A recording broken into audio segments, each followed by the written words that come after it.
할렐루야. 우리 함께 오늘 에베소서, 빌립보서, 골로새서, 빌레몬서 우리 네 개의 책을 우리 옥중서신이라 그러죠. 우리 옥중서신에 대해서 우리 함께 나누기를 원합니다. 우리가 지난 시간에 사도행전을 마치면서 했던 거 기억이 나십니까? 사도행전 28장을 보시면 마무리를 이렇게 했습니다.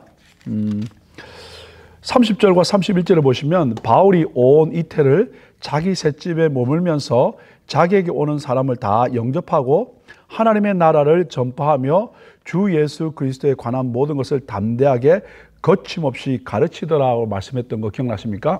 결국 뭐냐면 이제 3차 전도를 끝나고 예루살렘으로 왔고, 그래서 21장에 왔죠. 그래서 22, 23, 24, 25, 26까지 해서 세 번의 재판받는 내용을 이야기합니다. 그래서 가이사랴에 2년 있게 되고, 그리고 또 어떻게 알렉산드리아 배를 타고 로마에 와서 2년을 있게 됩니다. 그렇죠? 그 2년을 있는 시간은 로마 옥입니다만은 가택 연금입니다. 그래서 거기 있으면서 그 2년 동안 많은 사람이 오고 갈 때 말씀을 가르쳤다고 했습니다.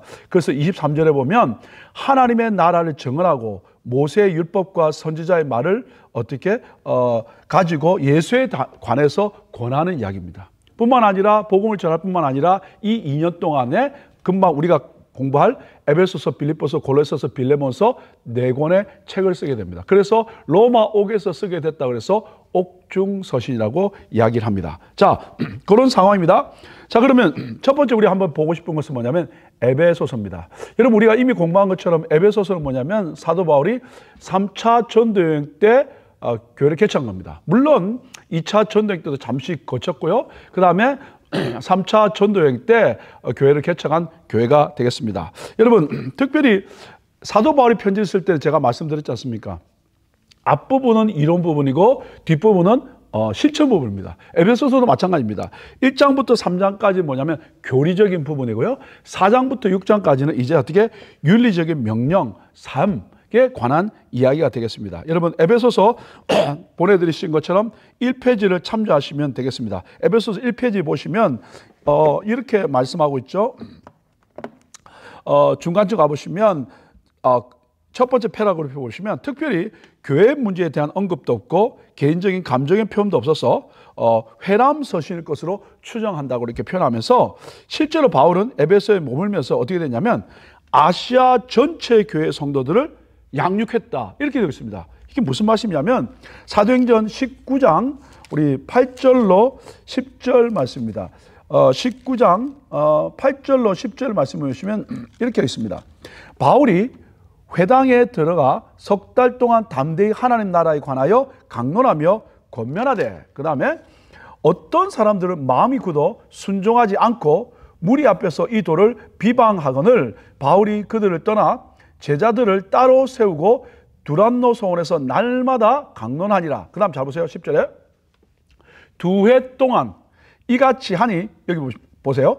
아시아에 사는 자는 유대인이나 헬란이나 다 주의 말씀을 듣더라.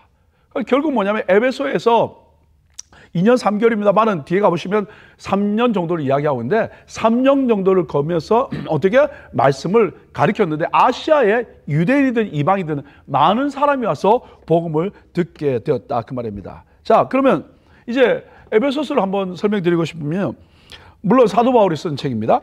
그 다음에 AD 60년경에 로마의 감옥에 감금됐을 때 쓴 거고요.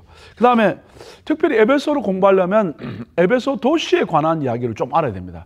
그래서 배경을 알면 왜 이런 이야기를 했을까를 그것을 우리가 잘 이해할 수 있기 때문에 그렇습니다. 여러분, 에베소 도시에 관해서 우리 자료를 보시면 1페이지에 나와 있습니다.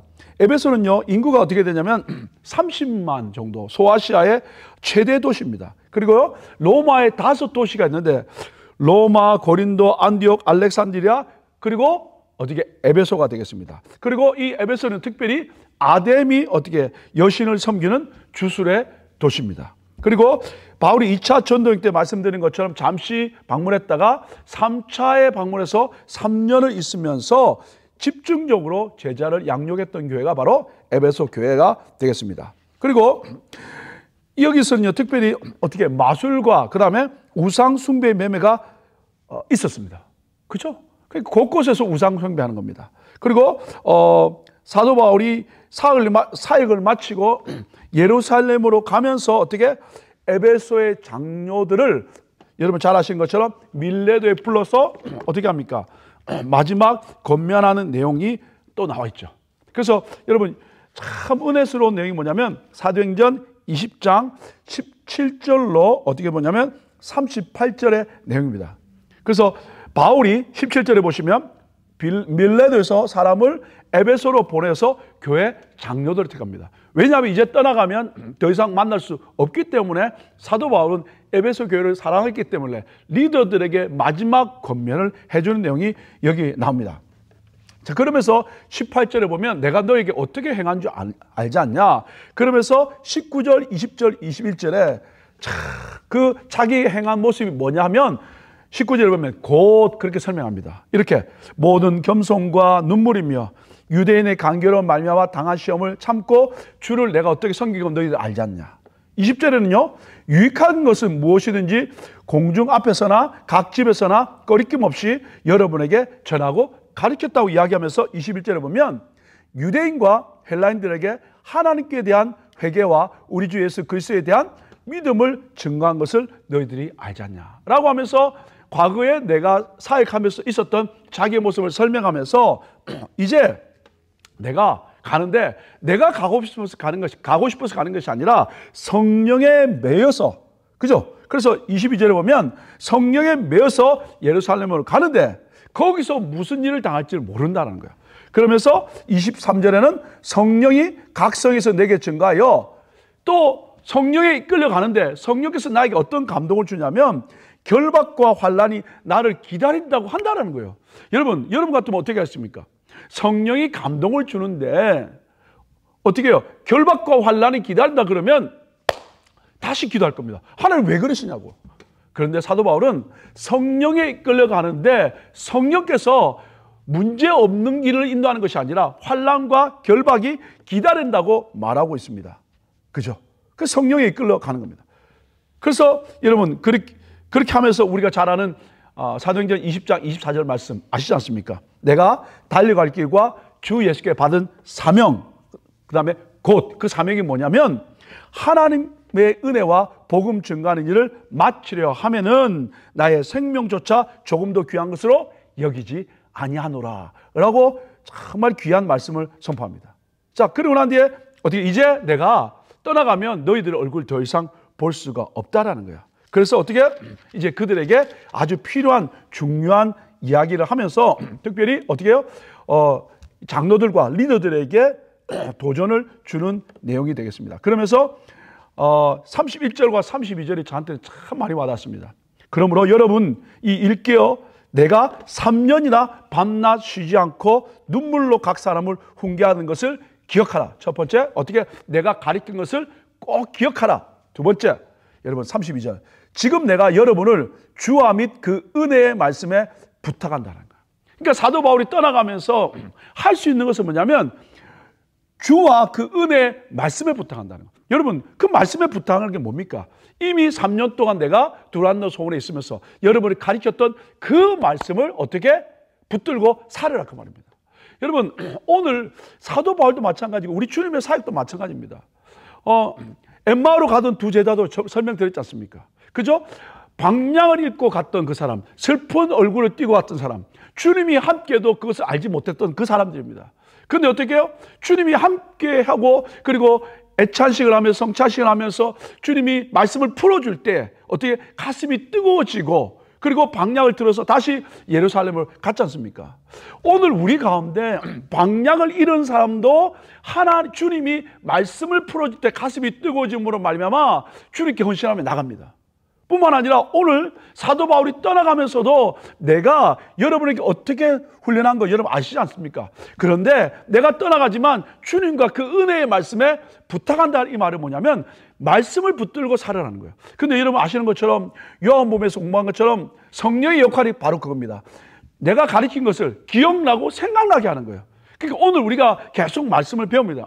근데 잊어버리는 것 같지만 하나님 앞에 우리의 마음을 내려놓기만 한다면 성령께서 그 말씀을 기억나고 생각한다는 거. 어떻게? 우리 안에서 언제까지? 천국 갈 때까지.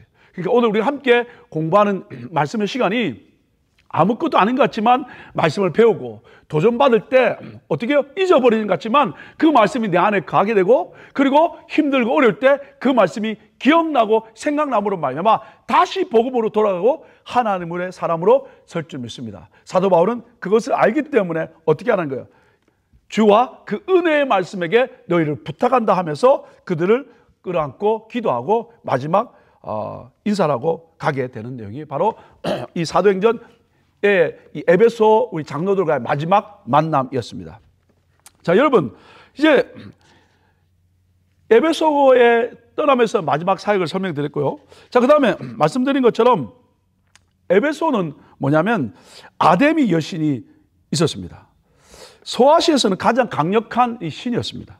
그리고요, 아데미는요, 로마에서는 다이애나라고 여러분 불렸고요, 이집트에서는 이시스라는 것으로 불려왔습니다. 특별히 이 우상을 많이 만들어 팔잖아요. 그러니까 신이 있으니까 신전이 있을 거고, 그리고 우상을 만들어 팔고, 그래서 돈을 버는 거예요. 근데 아시다시피 사도 바울이 어떻게 해요? 귀신 들린 그런 사람들을 낫게 하니까 우리말 점괘가 나오지 않게 되죠. 그러니까, 그리고 또 복음을 전하게 되니까 사람들이 중요하지 않은 걸 깨닫게 되죠. 그러니까 우상이 팔리지 않으니까 사람들이 웅성웅성하게 되고, 자기들의 비즈니스가 문제가 되니까 어떻게 소란이 일어나고 폭동이 일어날 거 아닙니까? 그래서 쫓겨나게 되는 상황이 되는 겁니다. 자, 여러분, 특별히 사도행전 19장에 보시면 바울이 에베소에서 어떻게 하냐면 많은 귀신들을 쫓아냅니다. 그 다음에 마술사 가운데서도 예수님을 믿는 역사가 일어납니다. 그러니까 결국 어떻게 해요? 아데미 여신의 어떻게 권위가 실추되죠. 힘을 잃게 되죠. 세력을 유지하지 못하게 되죠. 그리고 장사가 되지 않게 되죠. 그러니까 어려움을 당하게 되는 거죠. 그러니까 어떻게 폭동이 일어나서 사도 바울은 그곳에 있지 못하고 어떻게 하냐면 마게도냐로 돌아서 고린도 교회를 잠시 스탑바이하고 거기서 말씀드린 것처럼 로마서를 쓰고 그 다음에 어떻게 예루살렘으로 돌아오는 사건이 3차 전도여행의 내용이었습니다. 자, 그러면 여러분, 한 가지 흥미로운 사실은 뭐냐면 2페이지에 에베소서 2페이지에 보시면 세 번째 패러그래프에 이렇게 나옵니다. 아데미 여신이 이슬람의 영적 뿌리의 달의 여신이라는 형태로 존재한다는 사실입니다. 달의 여신, 이 아데미의 상징은요, 여러분 잘 아시는 것처럼 초승달입니다. 이 초승달은 어떻게 해요? 무슬람 국가의 깃발에도 어떻게 나오죠. 그리고 전 세계 모스크에서도 어떻게 이 초승달이 어떻게 그들의 상징이 되었습니다. 결국 성경에 아시다시피 어떻게 이게 이렇게 연결이 된다는 거죠. 그 다음에 또 가보시면요, 사도행전에 등장하는 바울의 핵심 선교지가 바로 에베소입니다. 터키에서 에베소는요, 어떻게 셀주크라고 불리고요. 그 다음에 더불어서 아르테미스 여신도 아뎀이라는 이름으로 성경 곳곳에 나타나고요. 그 다음에 어떻게 소아시아 7교회 중에서도 하나로 에베소가 등장하는 내용이 납니다. 자, 그 다음에 이 아데미 신전은요, 에베소인 이 아데미 신전은요, 세계 7대 불가사의 중에 또 하나이기도 합니다. 여러분, 이 에베소에 있는 3페이지 중간쯤 보시면 아데미 신전은요, 헬라 제국의 알렉산더 대왕의 후원으로 세 번째 지어진 신전입니다. 이 아테네에 있는 파르테논 우리 신전 아시지 않습니까? 근데 그 기둥의 높이의 2배, 크기는 4배나 된다는 거죠. 그러니까 어마어마한 사이즈가 되겠습니다. 길이는 어떻게 되냐면 137m, 넓이는 69m, 높이는 18m에 127개의 기둥을 가지고 있고요. 지금은요, 터와 지름 2m의 돌 기둥 하나만 남아 있다고 합니다. 자, 그 다음에 보시면 결국 그러니까 그들은 또 어떻게 아데미의 신전, 또 아데미를 섬기니까 어떻게 될까요? 축제가 있겠죠. 그렇죠. 그러니까 결국 그 축제는 뭐냐면 이 3페이지 끝부분에 가보시면 소아시아 전역에서 수십만 명의 방문객이 어디 에베소로 방문합니다. 그 다음에 이 아르테미 신전에서는요, 거세된 이 제사장들과 젊은 처녀들이 중심으로 매년 한 달 동안 이 신전에서 숭배하는 의식을 하게 되죠. 그 다음에 우리가 잘 아는 것처럼 맹신자들은 여신상을 어깨에 메고 사도행전 19장 34절에 나오는 것처럼 위대하다, 위대하다, 에베소 사람의 아데미 하면서 외치고 그런 일이 충분히 있었을 것 같습니다. 자, 그리고 난 뒤에요. 이 아데미가 또 어디까지 연결되어 있냐면 여러분 4페이지 가보시면요. AD 391년에 이 이교제 행위를 전면 금지했습니다. 그리고 392년에는 로마 제국 전국에서는요. 기독교를 국교로 채택했습니다. 기독교 국교로 정착되면서 어떻게 해요? 유일신에 어긋나는 이교도에 대해서는 어떻게 대대적인 탄압이 들어가겠죠. 그렇죠? 그래서 기독교인들의 눈에 이 아르테미스 신전은요. 인간을 타락시키는 우상의 상징으로 보였습니다. 그래서 당시 에베소 시민들의 대부분이 이 아르테미스 여신을 믿는 신봉하는 사람들이어서 이 아데미 신전은요. 당연히 그냥 명맥만 유지하고 있었다 그 말입니다. 근데 이 아데미 여신은요. 여러분 기독교에도 어떻게 지금 영향을 미치는가 한번 간단히 설명드릴게요. AD 431년도 이 에베소 서머나 버가모에서 에게 인근에 있는 만성기던 교회죠. 근데 그곳에 데모신입니다. 이 아데미 신입니다. 근데 이 아데미 신이 어디로 대체됐냐면요. 예수님의 어머니인 마리아로 대체됐습니다. 그래서 AD 431년에 동로마 제국의 황제 데오도시우스라는 사람이 있는데 이세가 에베소의 마리아 기념교회에 열린 에베소 3차 공의에서 교리를 이렇게 결정됐습니다. 그래서 이 에베소 공의에서 내렸던 중요한 결정이 뭐냐면 그곳에서 세상을 떠났던 마리아를 어떻게 해요? 데오토코스 즉 하나님의 어머니로 선포해버립니다. 그래서 여러분 에베소 공회에서 이러한 표현을 넘어서 마리아를 어떻게 하냐면 신적인 존재로 경배할 수 있는 길을 열어놨습니다. 그래서 로마 제국의 역사에서 사라졌던 여신 숭배가 이제 어떻게 되냐면 마리아 숭배로 위장돼서 지금 섬겨지고 있다 그 말입니다. 자, 이제 말씀드리면 우상이 만연했던 곳 그리고 타락했던 곳 이곳에 사도 바울이 3년을 가면서 말씀을 가르친 것이 바로 이 에베소가 되겠습니다. 그럼 여러분 성경으로 한번 가보겠습니다. 이제 에베소서 한번 들어가 보면요. 말씀드린 것처럼 에베소는 1장부터 6장까지 이루어졌는데요. 특별히 에베소서는요. 로마서와 함께 구원론, 그 다음에 교회론, 그 다음에 영적 전쟁 이 많은 부분이 나오고 있습니다.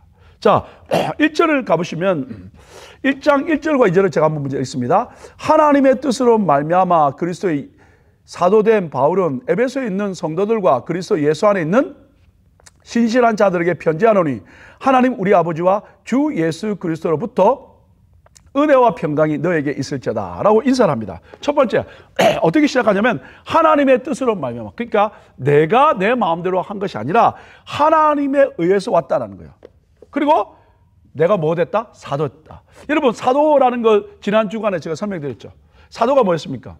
보내심을 받은 자. 그래서 보내심을 받은 자고 이야기할 때는 세 가지가 확실해야 된다고 그랬습니다. 누가 나를 보냈는가? 누구에게 보내졌는가? 그리고 어떤 메시지를 가졌는가? 그러니까 사도 바울은 뭐냐면 하나님의 뜻으로 내가 여기 세워졌고 그리고 어떻게 예수 그리스도의 사도 주님이 날 보내서 왔다는 거예요. 주님이 날 보냈고 누구한테 보냈고 에베소 교회 내에 보냈고 그리고 메시지는 뭡니까? 에베소의 말씀을 전하는 겁니다.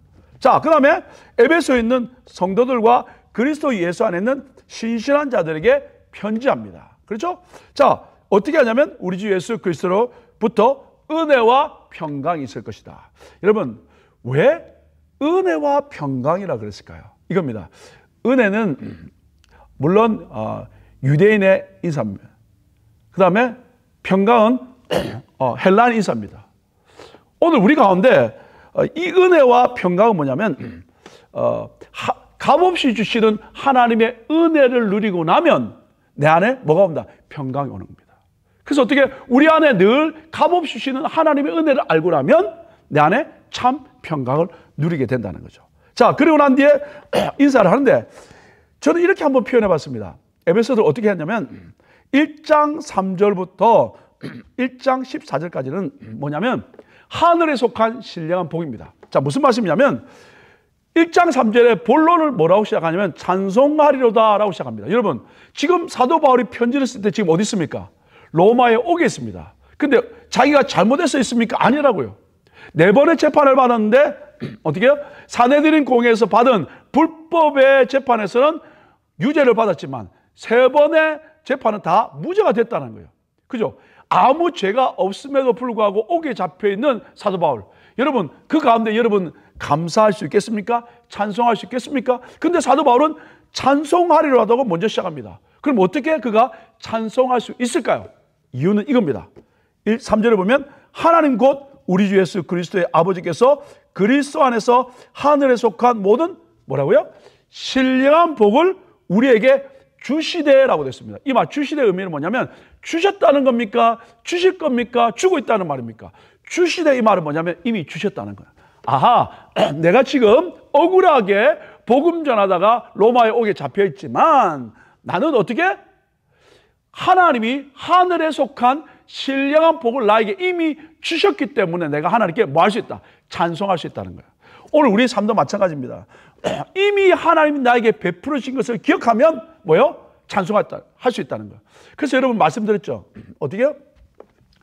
땡스라는 말은 think에서 왔습니다. think라는 말은 remember입니다. 즉 하나님이 나에게 무엇을 한지를 기억하면 땡스가 나온다는 거예요.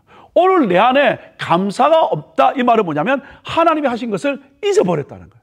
그래서 항상 이스라엘 백성들에게 기억하라고 이야기할 때는 어떻게 이스라엘 백성이 애굽에서 어떻게 나오는 걸 기억하면 된다는 거예요. 즉 우리가 어떻게 전혀 하나님을 알지 못하고 그래서 로마서 5장 6절, 8절, 10절 때 기억합니까? 연약했을 때, 그죠? 또 우리가 어떻게 죄인 됐을 때, 그 다음에 어떻게 하나님 향하여 어떻게 대적할 때, 그죠? 그때 하나님이 어떻게 예수를 보내서 십자가에 죽으심으로 말미암아 얼마나 우리를 사랑한지 확증해 주셨다라고 했던 말씀 기억납니까? 결국 내가 원래 죄인 되었는데 주님이 이렇게 날 구원한 그것만 기억하면 나 오늘 어떻게 해요? 어떤 상황, 여건, 문제 가운데서도 하나님께 감사할 수 있다는 거예요. 우리 삶 가운데 여러분 한 분 한 분 주님이 나를 위해서 십자가에 돌아가셔서 나를 구해 주신 그것만 기억하면 오늘 우리 하나님 앞에 감사할 줄 믿습니다. 그래서 사도 바울이 지금 복음 전하면서 억울하게 로마의 옥에 묶여 있지만 어떻게 해요? 주님이 하늘에 속한 신령한 복을 주셨기 때문에 나 지금 감사할 수 있단 말입니다. 자, 그러면 궁금합니다. 하늘에 속한 신령한 복, spiritual blessing이 뭘까요? 3가지가 나옵니다. 첫 번째는 뭐냐면 보시면 성부 하나님이 주신 복입니다. 4절부터 5절까지 나오는데 그게 뭐냐면 성부 하나님이 어떻게 우리를 어떻게 4절을 보시면 그 앞에 거룩하고 흠이 없게 하시려고 그 기쁘신 대로 우리를 예정하사 예수 그리스도로 말미암아 자기의 아들들이 되게 하셨다는 거예요. 즉 하나님 우리를 예정하시고 선택해 주셨다는 거예요. 뭐 하기 위해서? 자기의 자원자로 삼기 위해서. 그럼 두 번째 주신 복이 뭡니까? 성자 예수님이 주신 복입니다. 우리 잘 아시는 것처럼 그분께서 어떻게? 십자가에 죽어주심으로 말미암아 우리를 속량해 주셨다. 여러분 속량이라는 단어 지난주에 했던 거 기억나십니까? 그죠? 우리가 전혀 어떻게 구원받을 수 없지만 노예 시장에서 노예를 팔 때 쓰던 단어가 속량이라는 단어 기억나시죠? 그럼 결국 죄로운 말미암아 마귀에게 묶여 있을 수밖에 없고 그래서 어떻게 우리는 항상 죄의 짐으로 말미암아 어떻게 마귀 아래 있는 자가 우리였는데 예수님이 십자가에 죽어주심으로 말미암아 우리를 속량해 주신 것 구원해 주신 것 이게 성자 예수님이 주신 복이고요. 그러면 성령 하나님이 주신 복이 뭘까요? 보시면 1장 13절에 보면 그 안에서 너희도 진리의 말씀 곧 너희의 구원의 복음을 듣고 그 안에서 또한 믿어 약속의 성령으로 인치심을 받았다는 거예요. 어떻게 성령께서는 어떻게 우리 도장 찍어줬다는 거예요. 아하, 그러니까 사도 바울이 지금 로마의 옥에 억울하게 잡혀있지만 슬퍼하거나 원망하지 않고 하나님께 찬양으로 시작했습니다. 그 이유가 뭐냐면 사도니까 열심히 해야 되니까 편지를 써야 되니까 프리텐드한 것이 아니라 하늘에 속한 신령한 복, spiritual blessing in heavenly realm. 근데 하늘에 속한 신령한 복을 나는 이미 받았기 때문이다. 그러면 하늘에 속한 신령한 복이 뭐냐? 첫 번째 성부 하나님이 주신 복, 두 번째 성자 예수님이 주신 복, 세 번째 성령 하나님이 주신 복. 그러면 여러분 성부, 성자, 성령의 복을 받고라면 복을 주신 이유가 뭐냐면 여러분 3번이나 반복되고 있어요. 1장 6절, 1장 12절, 1장 14절에 보시면 하나님께 영광의 찬송을 돌리는 거예요. 여러분 우리가 이 말의 의미는 진짜 하늘에 속한 신령한 복, 성부, 성자, 성령의 복을 진짜 받은 것이 믿어진다면 내가 묶여있고 내가 억울하고 내가 힘들고 내가 답답하지만 그 상황 가운데서 우리는 뭐 할 수 있다? 찬양할 수 있다는 거예요. 그것을 기억하시면 승리할 수 있다는 거예요. 여러분, 오늘 우리 삶 가운데 보이는 현실 때문에 마음 뺏기지 않고 보이는 현실은 어렵지만 오늘 우리는 영적으로 하늘의 신령한 복을 받은 자이기 때문에 어떻게 해요? 성부, 성자, 성령의 복을 받은 자이기 때문에 1장 6절, 1장 12절, 1장 14절에서 어떻게 하나님을 찬양한 것처럼 우리 삶 가운데 찬양이 넘쳐나기를 예수 이름으로 축복합니다. 자, 그러면 이게 1장 1절부터 3절부터 14절 끝입니다. 자, 그러면 이렇게 신령한 복을 통해서 내가 구원받았다면 이제 그 다음 단계가 뭘까요? 여러분, 베이비가 태어납니다. 그 다음 뭘까요?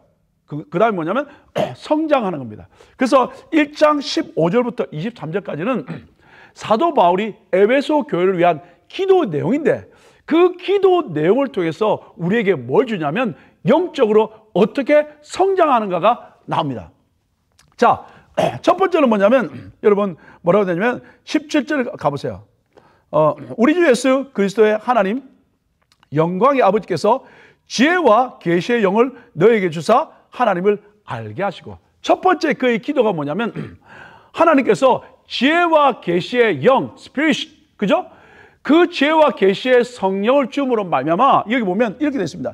너에게 주사 하나님을 알게 하시고, 한국말에는 하나님을 알게 하시라고 되어 있는데 영어성에 보면 어떻게 됐냐면 17절에 가보시면 이렇게 되어 있습니다.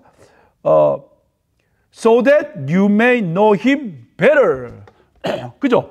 여러분, 더 알게 한다는 거예요. 여러분은 이미 하나님을 알고 있지만 여기서 만족하지 않고 하나님을 더 알기를 원한다는 거예요. 그래서 여러분, 성경에서 안다라는 단어는요, 영어는 그냥 know라는 단어를 씁니다. I know him, know라는 단어를 썼는데 이게 뭐냐면 기노스코라는 단어입니다. 헬라어로.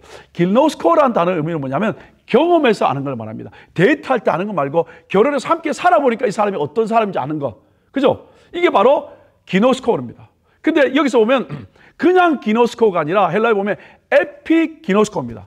더 알게, 더 깊게 알기 원한다 그 말입니다. 즉 오늘 우리가 성부, 성자, 성령의 도움으로 말미암아 하늘에 속한 신령한 복을 받고 구원받았다면 이제 우리는 지혜와 계시의 영을 통해서 지금까지도 하나님을 알았지만 더 깊이 하나님을 알아간다는 거예요. 여러분들 성경 공부를 통해서 어떻게 해요? 이미 하나님을 알고 있고 성경 알고 있지만 거기서 끝나지 말고 어떻게 더 깊이 하나님을 체험함으로 알아갈 수 있기를 예수 이름으로 축복합니다. 자, 그러면 두 번째 기도 제목은 뭘까요?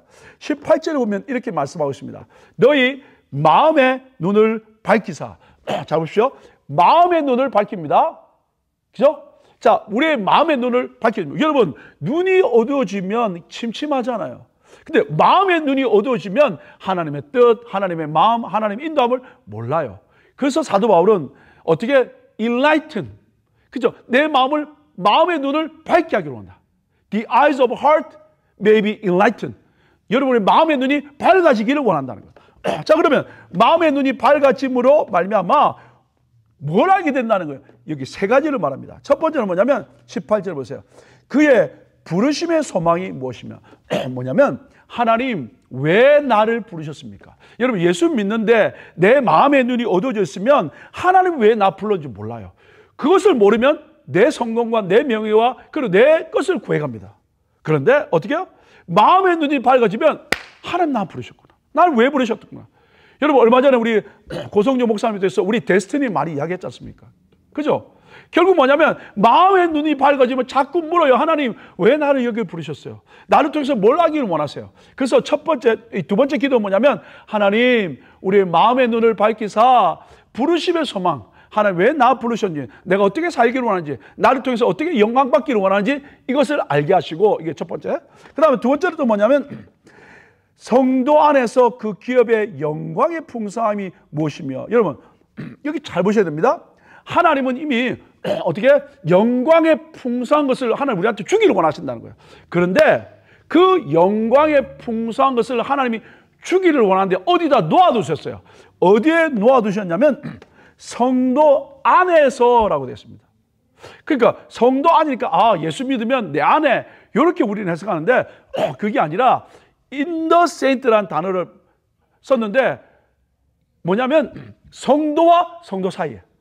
그러니까 우리가 성도와의 관계가 얼마나 중요한지 몰라요. 하나님이 하늘에 속한 어떻게 glorious inheritance, 영광의 기업을 우리한테 제공해 주기를 원하는데 그냥 주는 게 아니라 어디에 두었대요. 우리가 그냥 발견하면 돼요. 근데 그게 어디냐면 성도와 성도 사이에. 그 성도와 성도의 관계 속에. 그러니까 여러분 A라는 분과 관계가 안 좋아서 안 봐도 돼. 그러나 그 의미는 뭐냐면 하나님이 하늘에 속한 신령한 복을 그 성도와 사이에 뒀는데 내가 그 성도와 관계가 어그러지면 어떻게 된다고요? 하나님이 주신 영광의 풍성한 것을 누리지 못한다는 거예요. 그래서 여러분 우리가 할 일은 뭐냐면 그 성도와 관계를 푸셔야 돼요. 그래야 하나님이 준비하신 영광의 풍성한 것을 누릴 수 있는 것을 꼭 기억할 수 있기를 바랍니다. 그래야 두 번째는 뭐냐면 우리의 마음의 눈이 밝아져야 하나님이 두신 그 영광의 풍성한 것을 위해서 내가 어떻게 지체와 관계를 회복하고 용서하고 사랑할 수 있다는 거예요. 그래서 어떻게? 밝아지면, 눈이 밝아지면 관계를 풀게 되고 그러므로 하나님이 그들과 사이에 주신 그 영광의 풍성한 것을 마음껏 누리며 살 수 있다는 거예요. 그럼 마음의 눈이 어두워지니까 영광의 풍성한 필요도 없고 그러니까 저 인간은 싫고 저 인간도 싫고 나와 맞는 사람만 살면 하나님이 주신 것을 마음껏 누리지 못한 것을 꼭 기억하시고 오늘 우리의 마음의 눈이 밝아짐으로 말미암아 하나님이 준비하신 영광의 기업의 풍성한 것을 성도 사이에 둔 그것을 마음껏 누릴 수 있기를 예수 이름으로 축복합니다. 자, 그 다음에 세 번째는 뭐냐면 19절에 가보시면 그의 힘의 위력으로 역사하심을 따라 믿는 우리에게 베푸신 능력의 지극히 크심이 어떠한 것을 너희로 알게 하시기를 구하노라. 세 번째는 뭐냐면 지혜와 우리의 마음의 눈이 밝아지면 아까 첫 번째가 뭐냐면 하나님 왜 나 부르셨습니까?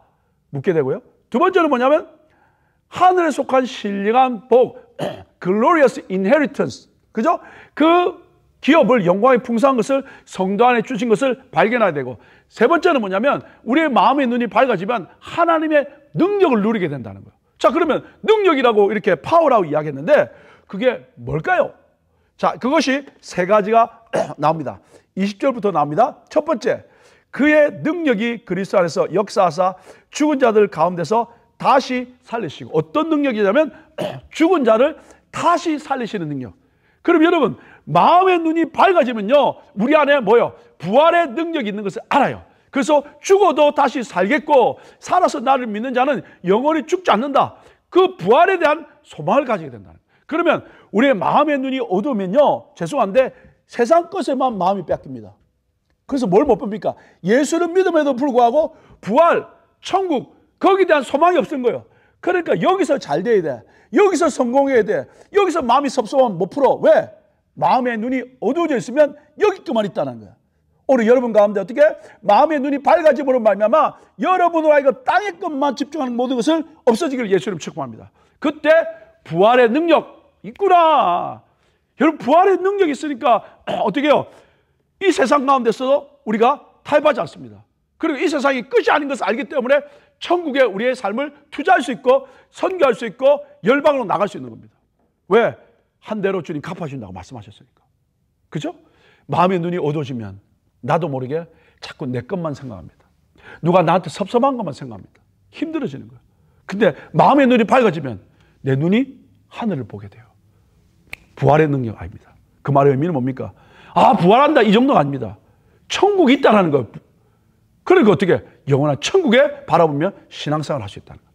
그러니까 여러분 째째하게 묶인 것, 힘든 것 여기 있지 않습니다. 풀고 산다는 거예요. 그죠? 이게 바로 마음의 눈이 밝아지면 능력인데 어떤 능력이냐면 부활의 능력. 이것을 안다는 거예요. 두 번째는 어떤 능력입니까?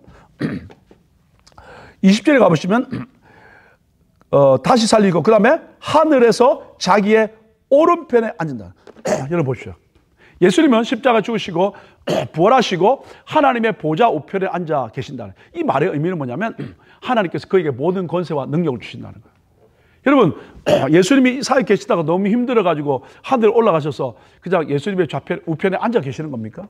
여러분 우편에 앉았다는 말의 의미는 뭐냐면 장소적으로 우편이 아니라 오른쪽을 말할 때는 권세와 능력을 말합니다. 그래서 어떻게 우리 이사야 말씀 아시지 않습니까? 내가 나의 의로운 오른손으로 널 붙들리라. 그죠? 주님께서 내 우편에서 그늘 내시니. 이 우편이라는 말의 의미는 권세, 능력을 말합니다. 아하, 바로 그분은 어떻게 죽으시고 끝나지 않고 부활하셔서 하나님의 보좌 우편에 앉으셔서 권세와 능력을 가지고 계시고, 그 다음 또 그분을 뭐 하십니까? 우편에서. 여러분, 히브리서 7장 25절에도 말씀하시고, 로마서도 말씀하시기를 뭐라고 하냐면, 그분은 우편에서 나를 위해서 중보해 주십니다. 그죠? 중보라는 단어를 간구라는 단어로 썼거든요. 근데 간구라는 단어가 영어 성경에 보면 intercede라는 겁니다. intercede라면 inter는 between, seed는 말 go, 즉 그분이 나와 하나님의 사이에 오셔서 권세와 능력을 가지고 나를 위해서 하나님께 중보해 주는 거, 연결시켜 주는 거. 그러니까 내 마음의 눈이 어떻게 밝아지면, 아하, 주님이 지금 하나님의 보좌 우편에서 권세와 능력을 가지고 나를 위해서 중보하고 계시구나. 그래서 기죽지 않습니다. 그래서 포기하지 않습니다. 그래서 낙망하지 않습니다. 왜냐하면 권세와 능력을 가지고 하나님의 보좌 우편에서 나를 위해서 중보하고 있기 때문입니다. 그래서 우리의 마음의 눈이 밝아져야 된다니까. 세상의 눈만 밝아지면 어떻게 하면 돈 되는가, 어떻게 하면 성공하는가, 어떻게 하면 세상에 인정받는가, 어떻게 하면 잘 나가는가, 거기에 관심이 있지만 우리의 마음의 눈이 밝아지면 능력이 있는데 어떻게 해요? 부활의 능력과 하나님의 보좌 앞에 예수 그리스도가 앉으셔서 나를 위해서 중보하는 것을 안다라는 거예요. 그러니까 어떻게? 어깨 펴고 사는 겁니다. 우리 다시 한번 공부하고 있지만 여러분 한 분 한 분 어깨를 펴십시다. 그렇게 한번 선포하십시다. 주님께서 하나님의 보좌 우편에 앉으셔서 나를 위해서 중보하고 계신다. 믿음으로 사십시다. 아멘. 이게 결단이 필요합니다. 이게 마음의 문이 열린 사람들의 믿음의 고백입니다. 자, 그 다음에 어떤 능력일까요? 여러분 이 부분을 잘 보십시오. 21절 22절을 보십시오. 이 설명을 좀 잘 들으셔야 됩니다.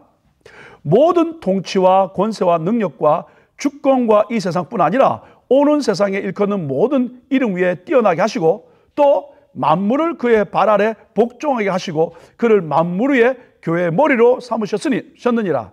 교회는 그의 몸이니 만물 안에서 만물을 충만케 하신 자의 충만함이라. 말이 좀 어려워요. 한마디로 좀 설명해 드릴게요. 21절에 나오는 통치와 권세와 능력과 주권과, 그죠? 이건 뭐냐면 천사들을 말합니다. 천사들의 직분들을 말하는데 이 모든 것보다 주님이 더 뛰어나다는 거.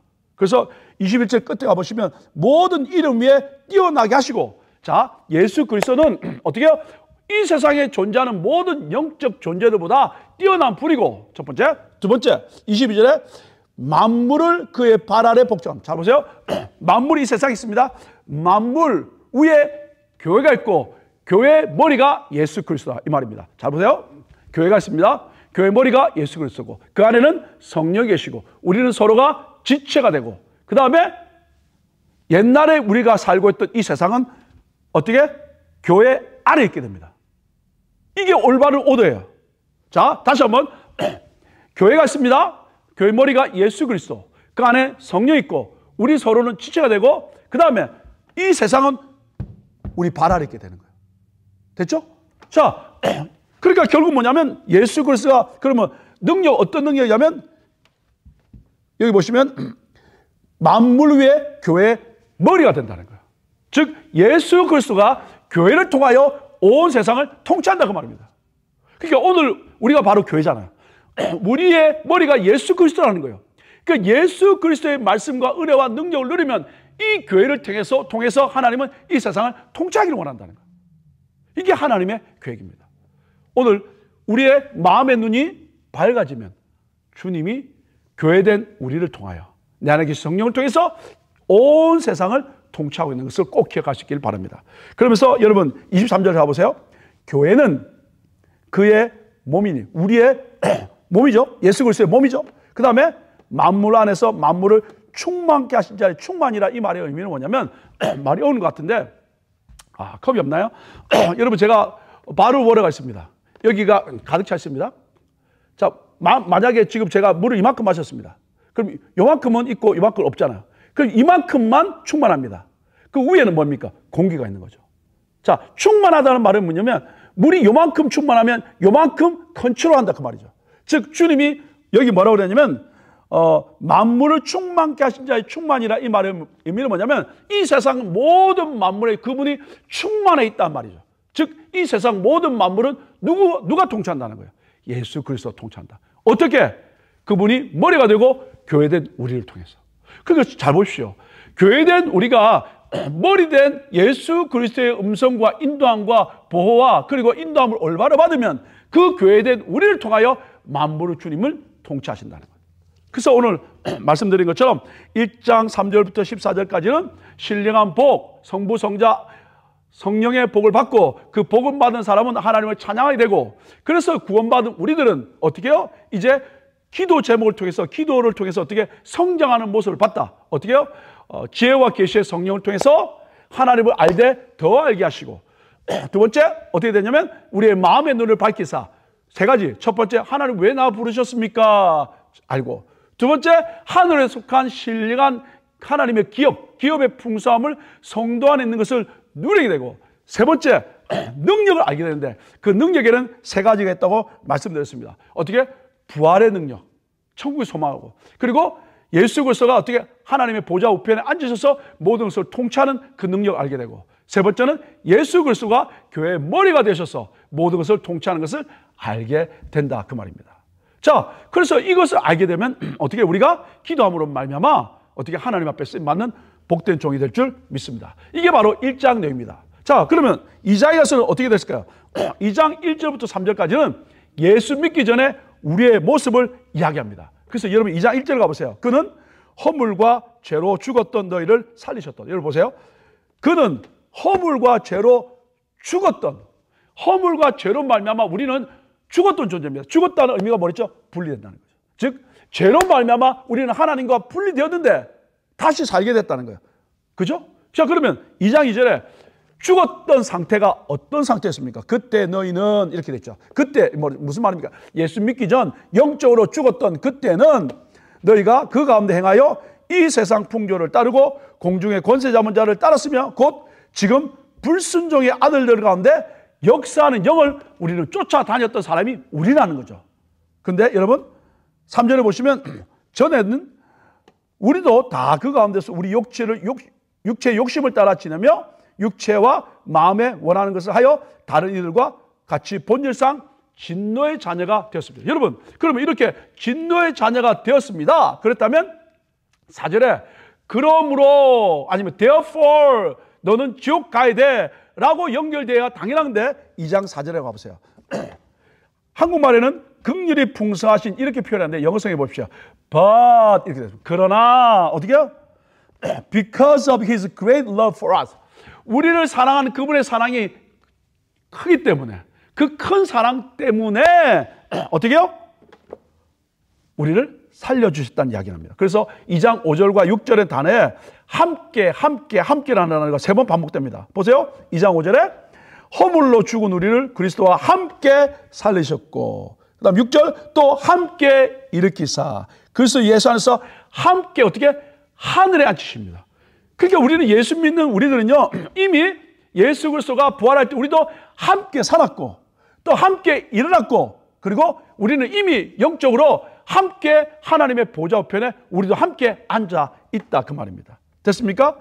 그러면 이렇게 하나님이 죄로운 말미암아 그러므로 지옥 갈 수밖에 없는 우리를 But because of his great love 그분의 큰 사랑으로 말미암아 우리를 구원하신 이유가 뭘까요? 2장 7절에 이렇게 말합니다. 이는 이렇게 됐죠. 그 이유가 뭐냐면 이렇게 됩니다. 그리스도 예수 안에서 우리에게 자비하심으로 그 은혜의 지극히 풍성함을 오는 여러 세대에 어떻게 나타내라. 결국 오는 여러 세대에 내가 만난 그 주님을 나타내라고 구원해 주셨다는 거죠. 그러면서 여러분 2장 8절과 9절에 우리가 잘 아는 말씀이죠. 너희가 그 은혜로 인하여 믿음으로 말미암아 구원을 얻었나니 이것이 너희에게서 난 것이 아니요 하나님의 선물이라 라고 하면서 설명했죠. 자, 이렇게 우리가 구원받았습니다. 자, 여러분 중요한 걸 설명해 드릴게요. 이렇게 구원받았다면 우리는 어떤 존재가 됐을까요? 2장 10절입니다. 우리는 그가 만드신 바라 2장 10절 이렇게 말씀하고 있습니다. 여러분, 그가 만드신 바라, 이 말이 뭐냐면, 만드신 바라 헬라에 보면 단어가 포이에마라는 단어입니다. 포이에마라는 단어에서 뭐가 나왔냐면, 영어 단어 보면 포임이라는 단어입니다. 시가 나왔습니다. 여러분, 시는 누구나 쓸 수 있어요. 그래서 이것이 영어를 뭐라 나냐면 마스터피스로 납니다. 우리가 구원받고 나면 걸작품이 됐다는 거죠. 여러분, 걸작품과 모조품의 다른 게 뭡니까? 모조품은 많죠. 값이 싸죠. 걸작품은 이 세상에 하나밖에 없습니다. 하나님이 우리를 어떻게 예수로 말미암아 구원하시고 우리 한 분 한 분을 걸작품이라고 말씀하십니다. 여러분, 다시 한번 고백합시다. 나는 주님이 만드신 걸작품이야. 아멘. 그죠? 자, 그러면 하나님이 이렇게 나를 걸작품으로 만든 이유가 뭘까요? 자, 보십시오. 10절에 보시면 그리스도 예수 안에서 선한 일을 위하여라고 돼요. 선한 일을 위하여 지으심을 받은 자니라고 되어 있습니다.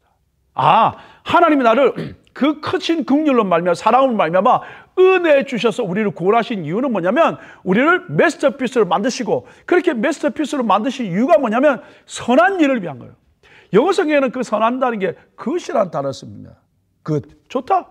근데 이 헬라어는 뭐냐면 아가토스라는 단어입니다. 근데 이 아가토스라는 뜻이 뭐냐면 하나님의 보시기에 좋다. 맞습니다. 또 더 깊이 가보면 이겁니다. 어떤 사람이 무엇을 만들 때 그 목적대로 되는 것을 말합니다. 자, 지금 제가 영상을 찍고 있지 않습니까?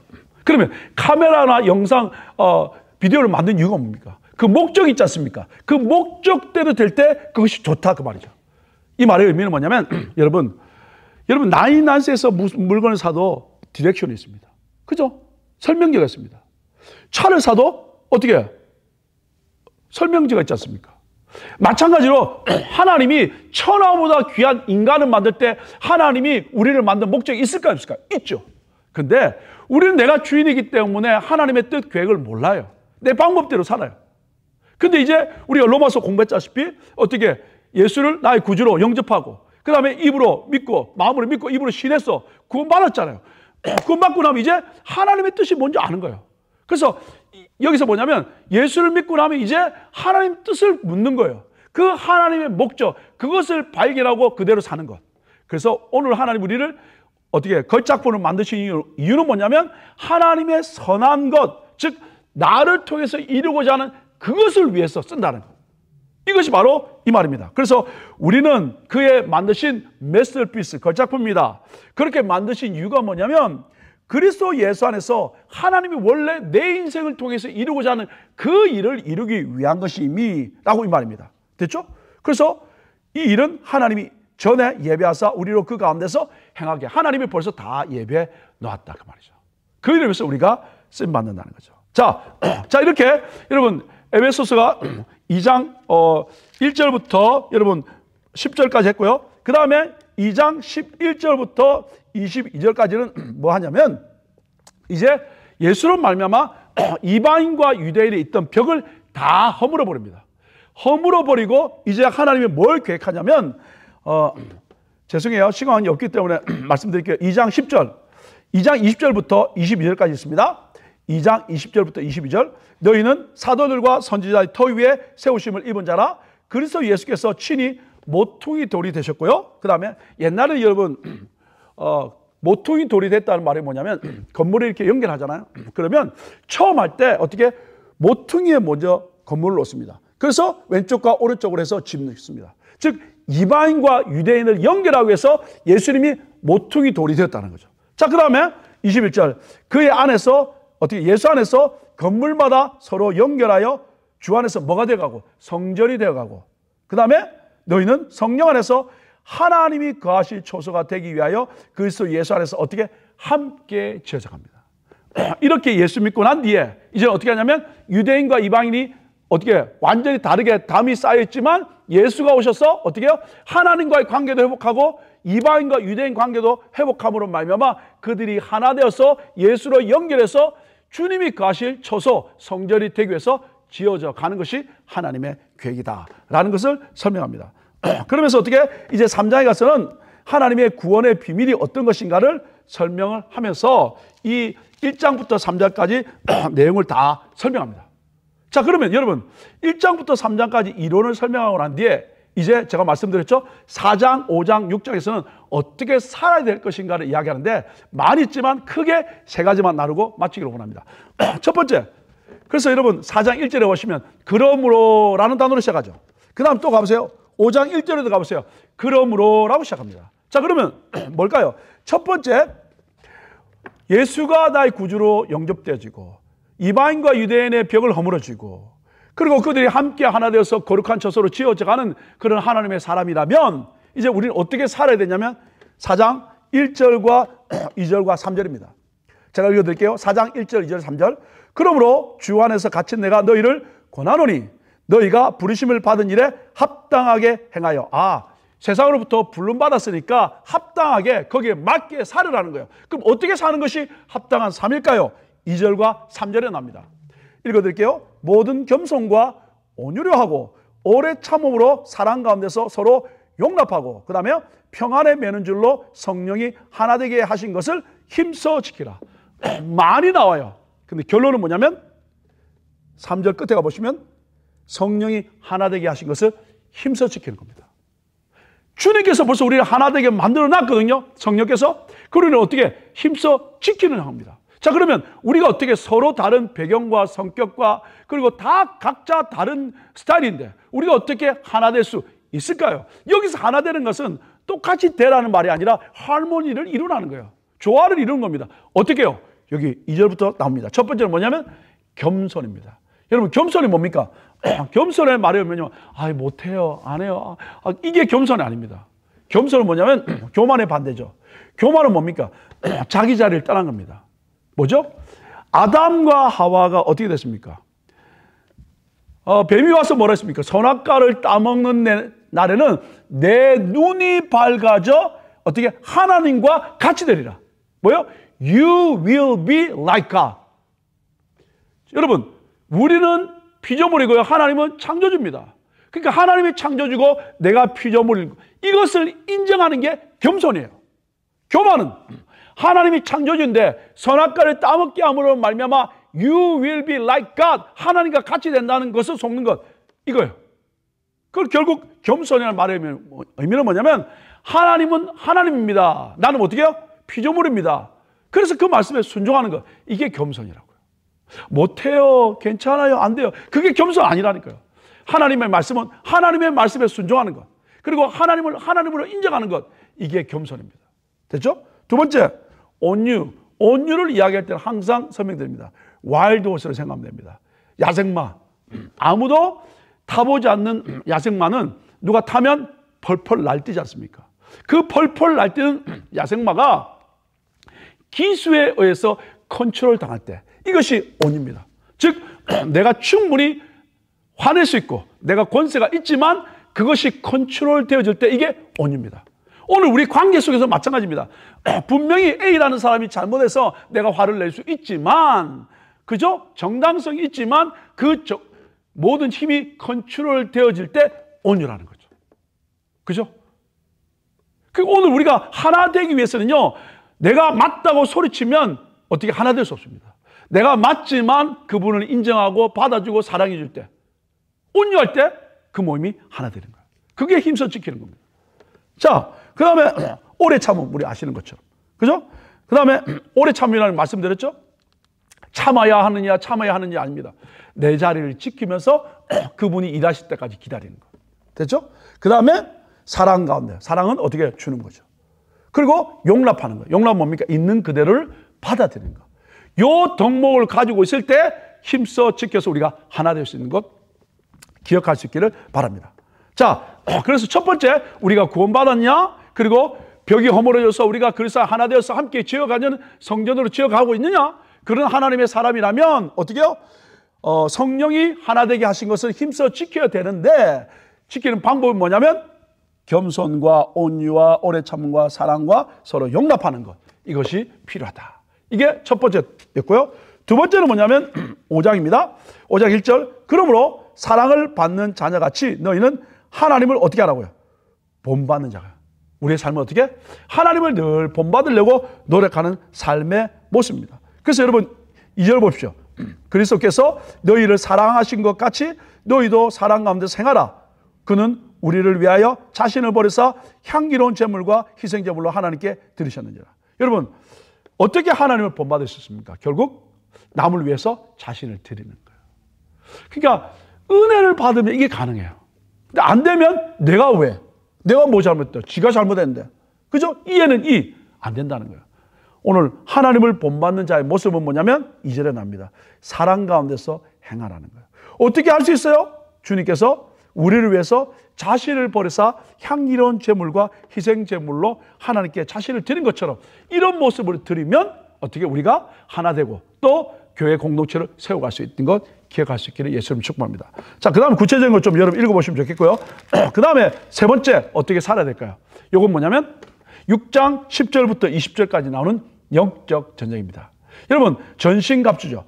전신갑주 한번 저는 머리부터 한번 해보겠습니다. 뭐냐면 구원의 투구, 의의 흉배, 그 다음에 진리의 허리띠, 그 다음에 평안의 복음의 신을 신고 믿음의 방패를 가지고 성령의 말씀의 검을 가지라. 자, 첫 번째 합니다. 어떻게? 구원의 투구입니다. 그냥 투구가 아니라 구원의 투구입니다. 전쟁 잘하다가도요, 머리 맞으면 한 방에 끝납니다. 신앙생활 하면서 구원의 확신 없이 주의를 감당 못합니다. 그래서 어떻게? 투구를 써야 되는데 어떻게? 구원의 확신에 투구를 가져야 됩니다. 그래야 어떻게? 쓰러지지 않는 거 꼭 기억할 수 있기를 바랍니다. 두 번째는 의의 흉배입니다. 나의 의로운 의가 아니라 예수 그리스도의 의입니다. 그래서 예수 그리스도의 의를 입은 사람은요, 뭐냐면 주님의 은혜를 고백합니다. 내 의의 옷을 입으면 내 의의 옷을 가지고 남을 판단합니다. 나는 이거 했고 나는 이거 했고 너는 이거 안 했고 너는 저거 안 했고 그 내 의의 옷을 입었습니다. 그러면 마귀에 공격당합니다. 영락없이 구멍나서 불화사에 죽을 수밖에 없습니다. 그러나 예수 그리스도의 의의 옷을 입으면 어떻게? 아무리 공격해도 그가 예수 그리스도를 뚫지 못하기 때문에 그 의로 말미암아 내가 산다는 거. 그래서 오늘 우리 가운데 다시 한번 확인하셔야 돼요. 나는 예수 그리스도 그분으로 말미암아 구원받았고 그분이 날 사랑하셨고 그분이 날 보호하고 계시고 그분이 나와 함께 하시고 그분이 나의 능력인 것. 그죠? 그 예수 그리스도의 보혈로 말미암아 의의 옷을 입으셔야 든든할 수 있다는 거 꼭 기억하시기 바랍니다. 세 번째가 뭐냐면 여러분 진리의 허리띠입니다. 진리의 허리띠니까 진리 그러니까 여러분 뭡니까? 말씀으로 생각합니다. 물론 그럴 수도 있습니다. 근데 여러분 그러면 검이 뭡니까? 성령의 말씀의 검이잖아요. 그럼 말씀이 또 나오는데 이게 뭘까요? 그래서 여러분 이 진리의 허리띠는요. 로마 군인을 보면 알아요. 로마 군인들은 어떻습니까? 칼이 어때요? 칼이 길지 않습니다. 작아요. 그리고 양쪽에 날이 섰죠. 그리고 방패를 가지고 붙어서 싸웁니다. 붙어서 이렇게 싸우는데 잘 보십시오. 여러분 로마에 위에 옷 입었죠. 갑옷 입었죠. 밑에도 치마처럼 있지 않습니까? 이게 펄렁거리는 말입니다. 근데 여러분이 뭐요? 벨트를 올바로 매지 못하면 어떻게 됩니까? 위에 옷과 밑에 옷이 정돈이 안 돼요. 그러면 가까이서 찌를 때 방해가 돼요. 뿐만 아니라 벨트가 있어야 칼을 꽂을 수 있죠. 이 진리의 허리띠라는 것은 뭐냐면 정돈된 삶입니다. 위와 아래가 정돈돼야 되는 것처럼 어떻게 주애를 하고 또 일을 하고 관계를 맺고 하는데 내 삶이 정돈되어 있지 않으면 공격할 때 공격할 수 없어요. 칼을 찢는데 옷이 막 걸리기도 하고요. 옷이 내려가기도 하고요. 이 정돈되지 않으면 곤란해요. 그래서 올바른 삶, 정돈된 삶, 그죠? 일치된 삶, 이게 필요합니다. 자, 그 다음에 뭐냐면 평안의 복음의 신을 신습니다. 어떻게? 복음의 신을 신고 나가야 된다는 거예요. 그 말의 의미는 뭐냐면 장군이 돌격 앞으로 그렇게 외쳤단 말입니다. 근데 내가 평안의 복음의 신을 신지 못하면 네가 와 그런다는 거예요. 돌격 앞으로 그랬는데 어떻게? 자기는 못 나가고 신을 못 신었으니까 네가 와 그러는 거예요. 그러니까 늘 평안의 복음의 신을 안 신는 사람은 교회 안에만 머물릅니다. 그죠? 아니요, 나가셔야 돼요. 직장에도 나가야 되고 친구들 나가야 되고 만난 사람에게 어떻게 해요? 평안의 복음의 신을 쓰는 사람은 복음을 전하는 거예요. 식당 가서도 마찬가지고. 그죠? 평안의 복음의 신. 그리고 왜 평안의 복음입니까? 찾아간 그곳에는 평안을 비는 겁니다. 우리 들어보셨죠? 제자들에게 복음 전할 때 평안을 빌라는 거예요. 근데 그 빈 평안이 받을 준비가 있으면 나한테 온다는 거예요. 마음껏 평안을 비시기 바랍니다. 축복하시기 바랍니다. 그죠? 그래서 평안을 빌었을 때 그 가정에 평안이 임하면 하나님 내 기도를 들으신 거고. 그리고 평안을 빌었는데 그 받은 분이 받을 분이 받지 못하면 그 평안 나한테 오니까 평안을 빌 때 손해볼 것 하나도 없다. 그죠? 평안의 복음의 신을 신고 그 다음에 믿음의 방패. 여러분 오늘 이 말씀을 보시면 16절에 보시면 특별히 모든 것 위에 믿음의 방패를 가지고 이게 중요합니다. 신앙생활하는데 여러분 믿음의 방패가 있지 않으면 자, 내 몸을 가려야 되는데 믿음 방패가 요만해. 내 얼굴도 못 가린다 생각해보세요. 넘어집니다. 그래서 막 사역하다가 이 믿음의 문제가 흔들려 버리면요 힘들어져요. 영적 저지에 실패할 수밖에 없습니다. 여러분 아시다시피 이 싸움은 어떻게 해요? 보이지 않는 싸움이라니까요. 그래서 여러분 12절에 보면 우리의 씨름은 혈과 육을 상대하는 보이는 상대가 아니라는 거예요. 통치자들과 권세들과 이 어둠의 세상의 주관자들, 하늘에 있는 악한 영들에 대함이라. 영적인 전쟁인데 믿음의 방패를 가지 못하면 실컷 싸우다가 다 맞는 거예요. 어떻게 내 몸 전체를 가질 수 있는 믿음의 방패를 가질 수 있기를 예수님을 축복합니다. 그렇죠? 그래서 이 믿음의 방패를 가지면요 문제가 생기면 벌벌 떨지 않습니다. 안달하지 않습니다. 어떻게 하지? 어떻게 하지 않습니다. 어떻게? 믿음의 자리, 예배의 자리, 기도의 자리로 나오는 점이 있습니다. 우리 모두가 이 말씀을 공부하면서 한 분 한 분에게 믿음의 방패가 커지고 든든해지기를 예수님을 축복합니다. 그리고 어떻게 해요? 말씀의 검을 준비해야 되죠. 그죠? 성령의 말씀의 검이 필요합니다. 그래서 그 말씀을 붙들 때 필요한 적재적소에 그 말씀을 적용하고 선포함으로 말미암아 승리할 수 있다는 거. 여러분 예수님께서도 어떻게 됐습니까? 광야에서 시험 받을 때도 3번의 시험을 다 말씀을 인용했고 또 심지어는 마귀가 인용한 말씀의 잘못된 말씀도 어떻게 분별해서 물리칠 수 있었습니다. 그러니까 성령의 말씀의 검을 가져야 적재적소에 그 말씀을 선포할 수 있고 그리고 잘못된 말씀을 잘라버릴 수 있다는 거 기억하면서 우리 함께 공부하면서 여러분 마음속에 말씀에 대한 열망, 갈망이 더 넘쳐나기를 예수 이름으로 축복합니다. 자, 이렇게 해서 에베소서가 마무리됩니다. 여러분 좀 더 깊은 것은요 너무너무 깊은 내용이 많습니다. 특별히 로마서는 구원론이 어떻게 되냐면 어떻게 해요? 밑에서부터 시작합니다. 뭐냐면 우리가 바로 죄인인 거 기억나십니까? 우리 지난주 공부했잖아. 이방인의 죄, 유대인의 죄, 우리 모두의 죄 여기서부터 시작했습니다. 근데 에베소서는 아니에요. 위에서부터 시작합니다. 어떻게? 성부 하나님, 성자 예수님, 성령 하나님이 어떻게? 예배했다, 준비했다. 그러니까 하나님의 구원이 위에서부터 선포해서 내려오고 로마서는 밑에서부터 올라가는 거예요. 이런 내용입니다. 다음에 한 번 더 우리 에베소서를 깊이 공부하시기를 예수님 축복합니다. 자, 에베소서 이렇게 됐고요. 자, 다른 것들을 좀 간단하게 가보겠습니다. 빌립보서 어떻습니까? 자, 빌립보서 한번 가보겠습니다. 자, 여러분 아시다시피 빌립보 교회는 어떻게 해요?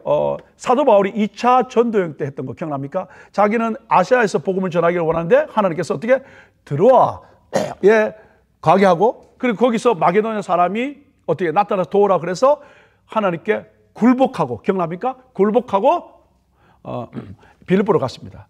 가는 길이 말씀드린 것처럼 200km가 되는데 어떻게 5일 길을 하나님이 어떻게 강풍을 불게 해서 이틀 만에 가서 복음을 전하게 됩니다. 가서 루디아를 만나게 됐습니다. 그죠? 기도할 곳이 없어서 회당이 없다는 말입니다. 유대인이 없다는 거죠. 10명이 없다는 겁니다. 자, 그렇게 루디아를 만나고 또 어떻게 귀신 들린 사람 낫게 함으로 말미암아 옥에 갇히게 되고 거기서 어떻게 기도하고 찬양함으로 말미암아 옥문이 흔들리게 되고 그리고 간수들이 자살하려고 그럴 때 그들에게 복음 전하게 되고 그들이 예수 믿게 되고 그래서 여러분 어떻게 되어 있냐면 여러분 빌립보서 첫 번째 페이지 가보시면 빌립보 교회는 루디아 집에서 시작됩니다. 말씀드린 것처럼 어떻게 두아디라 성에서 온 자주정사 루디아와 그 다음에 어떻게 간수들과 이런 사람들이 함께 모여서 어떻게 교회가 시작됐다 그 말입니다. 자, 그런데 보시면 이 빌립보 교회 사람들은요 사도 바울의 사역에 정말 귀한 사역을 감당했습니다. 사도 바울이 아시다시피 가는 곳마다 일하면서 복음을 전하는데 또 그렇지 못할 때가 있었습니다. 그럴 때마다 이 빌립보 교회가 끊임없이 처음부터 계속될 때까지 어떻게 해요? 물질적으로 계속해서 서포트 했던 교회가 바로 어떤 교회냐면 빌립보 교회입니다. 자, 그래서 1장 4절과 5절에 보면 이렇게 말씀하고 있죠. 간구할 때마다 너희 무리를 위하여 기쁨으로 항상 간구함은 보세요. 첫날부터 이제까지 복음에서 너희가 교제함을 인합니다. 첫날부터 지금까지 계속해서 이 복음을 전하는 일에 너희와 함께 해주셔서 너무 고맙다라고 이야기를 합니다. 자, 그러면 보시면 1페이지 맨 밑에 가보시면 빌립보 교회가 어떻게 복음을 전하는데 참여했을까? 아까 말씀드린 것처럼 4장 16절에 물질적 후원이 됐죠. 그래서 이게 고린도후서에서 나옵니다. 고린도서 11장 9절 2페이지인데요. 또 내가 너에게 있어 용도가 부족하되 아무에게도 누를 끼치지 아니하면 보세요. 마게도냐에서 온 형제들이 나의 부족한 것을 보충해. 여기 마게도냐 온 교회가 누구냐면 빌립보 교회를 말합니다. 자, 그 다음에 또 어떻게 사도 바울과 함께 사역했냐면 바울에게 에바브로디도를 보냅니다. 그래서 여러분 2장 30절에 보시면 에바브로디도 저가 그리스도의 일을 위하여 죽기에 이르러도 자기 목숨을 돌아보지 아니한 것은 나를 섬기는 너희의 일에 부족함이 없게 함이라고. 즉 사도 바울이 지금 옥에 있는데 그 옥까지 에바브로디도를 보내서 누구를 섬기게? 사도 바울을 섬기게 만들었다는 거죠. 됐죠?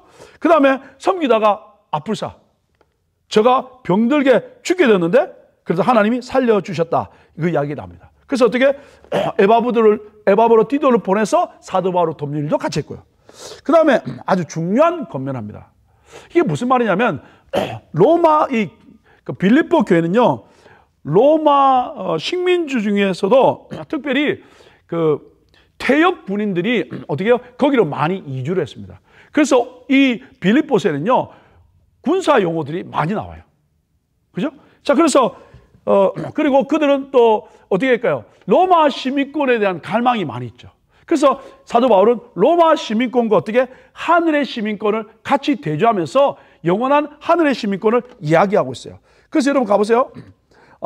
빌립보서 3장 20절에 보면 오직 우리가 시민권은 하늘에 있는지라 거기로서 구원하는 자 곧 주 예수 그리스도를 기다린다라고 이야기하면서 로마의 시민권의 문제를 이야기하면서 어떻게 하늘의 시민권을 설명해 주는 것. 자, 그러면 이런 하늘의 시민권을 가진 우리들은 어떻게 살아야 될까요? 3장 14절을 보면 표대를 향하여 그리스도 예수 안에서 하나님이 우리에게 부르시면 상을 위해서 쫓아갑니다. 이 세상의 로마의 시민권, 미국의 시민권, 세상의 안정을 구하는 것은 여기서의 출세와 삶의 안정을 구합니다. 그러나 하늘의 시민권을 가진 사람은 표대를 향해 가는 삶을 산다는 거예요. 왜? 나는 소속이 하늘에 있으니까. 거기 갈 거니까. 그래서 거기 하나님 앞에 설 거니까 하나님 앞에 인정받는 그 삶을 위해서 투자한다는 거예요. 사랑하는 여러분, 여러분은 우리 한 분 한 분 예수 믿는 우리 모두는 바로 하늘의 시민권을 가진 분들을 믿습니다. 그런 하늘의 시민권을 가진 여러분이라면, 우리라면 이제 우리는 어떻게 해요? 3장 14절 말씀처럼 표대를 향하여 예수 안에서 하나님 그 위에서 부르신 그 부름의 상을 위해서 달려갈 수 있기를 예수 이름으로 축복합니다. 또 어떤 부분을 권면하냐면 육체를 신뢰하는 것과 그리스도를 자랑하는 것을 또 대조합니다. 그래서 빌립보 3장 5절을 보시면 어떻게 해요? 외적 자랑 있죠. 사도 바울은 어떤 사람입니까? 나는 난지 8일 만에 할례를 받고 이스라엘 족속이고 베냐민 집하고 히브리인 중에 히브리인이고 율법으로는 바리새인이고 그죠? 그런 사람이라고요. 그런데 그걸 내려놓고 그분은 그리스도를 자랑합니다. 3장 5절을 보시면 하나님의 성령으로 봉사하며 그리스도 예수로 자랑하고 육체를 신뢰하지 아니하는 우리가 곧 진짜 할례당이라는 거예요. 육체적으로 할례를 받은 그 아니라 우리는 어떻게 천국을 소망하는 진짜 할례당이야. 어떤 거? 세상적인 가진 것 내려놓고 어떻게 해요? 그리스도 예수를 자랑하는 사람. 우리 모두는 바로 삶 가운데 내가 가진 것 때문에 어깨가 올라가는 것이 아니라 예수 그리스도가 나와 함께하고 그분이 내 주인 것을 자랑할 수 있기를 예수 이름으로 축복합니다. 그래서 여러분 3장 7절과 8절에 이렇게 말씀하고 있습니다. 그러나 무엇이든지 내게 유익하는 것을 내가 그리스도 예수를 위하여 다 해로 여길 뿐더러 또한 모든 것을 해로 여기면 내 주 그리스도 예수를 아는 지식이 가장 고상함을 인함이라. 내가 그를 위하여 모든 것을 잃어버리고 배설물로 여기면 그리스도를 얻고. 그리스도를 얻고라니까 내가 가진 모든 것들을 다 배설물로 여기는 그런 믿음의 고백이 있었다는 거죠. 그 다음에 이 빌립보 교회도 다툼이 있었습니다. 두 분의 여인입니다. 우리 웃으면서 권사님이라고 말하는데 4장 2절과 3절에 보면 요디아를 권하고 순두개를 권한다. 어떻게 해요? 서로 열심히 섬기는 사람인데 눈에 흙이 들어가도 안 돼. 그런 거 있잖아요. 두 사람 이런 관계가 있습니다. 그러니까 교회 분위기가 어떨까요? 하나 되지 못하지 않습니까? 이들을 향하여 뭐라고 하냐면 주 안에서 같은 마음을 품으라라고 설명하고 있습니다. 자, 그러면 어떻게 다투는 이들로 하여금 이들에게 권면 주신 내용이 뭐냐면 여러분 우리가 잘 아는 빌립보서 2장 6절로 8절 말씀 아시지 않습니까? 그죠? 너희 안에 이 마음을 품으라 곧 그리스도 예수의 마음이니 그는 근본 하나님의 본체시나 하나님과 동등됨을 취할 것으로 여기지 아니하시고 오히려 자기를 비워 종의 형체를 가져 사람들과 같이 되었고 사람의 모양으로 나타나셨으며 자기를 낮추시고 죽기까지 복종하셨으니 곧 십자가에 죽으십니다. 예수 그리스도의 예를 듭니다. 오늘도 우리가 겸손할 수 있는 것은 직분이 그렇기 때문에, 교회 생활을 오래 했기 때문에, 성경을 많이 알기 때문에 안 돼요. 그건 오래 못 가요. 뭐요? 예수 그리스도가 하나님이신 그분이 자신을 낮춰서 이 땅에 오셔서 십자가에 죽기까지, 여러분 생각해 보세요. 죄 없는 그분이 왜 죽습니까? 그리고 하나님인 그분이 인간에게 욕을 당합니다. 그 모든 수치와 욕과 죽음까지 당하는 이유가 뭡니까? 우리를 구원하기 위함이에요. 즉 그 주님의 은혜로 말미암아 구원받은 사람이라면 서로 다툴 때 그 은혜를 누릴 때, 그 십자가의 은혜를 누릴 때 어떻게 우리가 낮아지고 하나 될 수 있다는 거예요. 절대 하나 되지 못하는 이유는 뭐냐면 내가 살아있으면 안 돼요. 내가 누군데 내가 그렇게 만만해? 함부로 해? 안 된다는 거예요. 그런 사람은 우리 이미 말씀드렸지 않습니까? 내 안에 내가 사는 거예요. 내가 살면 난 그리스도의 종이 아니라, 그리스도의 종이 아니니까 주의 말씀을 안 듣는 거야. 그러니까 어떻게? 내가 왕이야. 그렇게 하나 될 수 없는 겁니다. 그러나 예수님처럼 하나님 그분이 육신을 이 땅에 오셔서 인간에게 욕을 당하시고 십자가에 죽기까지 낮으신 그 은혜를 진짜 내가 누렸다면, 그 은혜를 누렸다면 오늘 그 사람을 용서하고 사랑할 때 공동체는 하나 되는 줄 믿습니다. 자, 그 부분을 설명드립니다. 그 다음에 빌립보서의 주제는요, 여러분, 기쁨입니다. 그래서 여러분, 여러 곳에서 기뻐가 나옵니다. 1장 18절에 보면 내가 기뻐하고 또한 기뻐하리라. 2장 17절에도 나는 기뻐하고 너희 무리와 함께 기뻐하리니. 2장 18절에도 너희도 기뻐하고 나와 함께 기뻐하라. 4장 4절에도 주 안에서 항상 기뻐하라. 내가 다시 말하노니 기뻐하라. 여러분, 이 기쁨이라는 단어가요, 명사와 동사형으로 해서 10번 이상 사용되고 있다는 거죠. 그죠? 사도 바울이 형제들아 너희는 함께 나를 본받으라. 이 3장 17절 이야기가 뭐냐면 기뻐하라 그 말입니다. 지금 사도 바울은 복음 전하면서 잡힌 사람 아닙니까? 억울하게, 죄 없이. 그런데 어떻게? 기뻐할 수 있는 거예요. 그죠? 나를 본받으라 이 말은 뭐냐면 기뻐하라 그 말입니다. 그래서 오늘 우리 가운데 그런 기쁨이 회복될 수 있기를 예수 이름으로 축복합니다. 그래서 빌립보 이야기는 이렇게 한번 정리해 보도록 하겠습니다. 자, 그 다음에 어디로 가볼까요? 골로새서로 한번 가보겠습니다.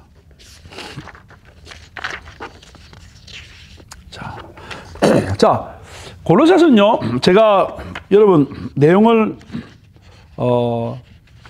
많이 프린트 해드렸습니다. 왜냐하면 18페이지나 해드렸거든요.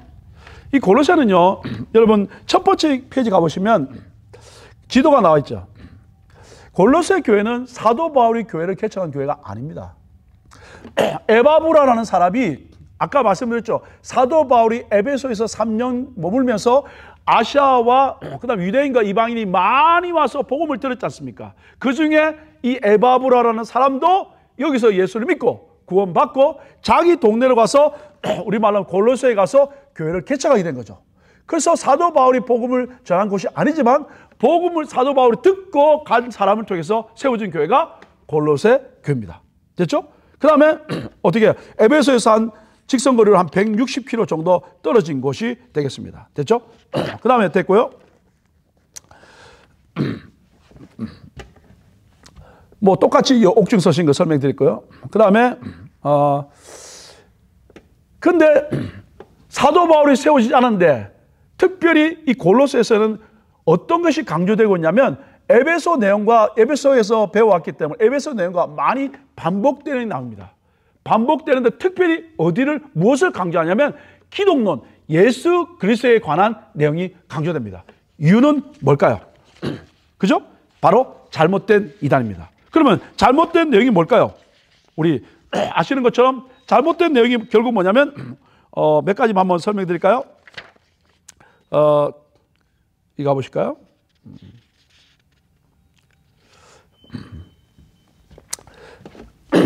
골로새서 내용에 10페이지 한번 가보십시오.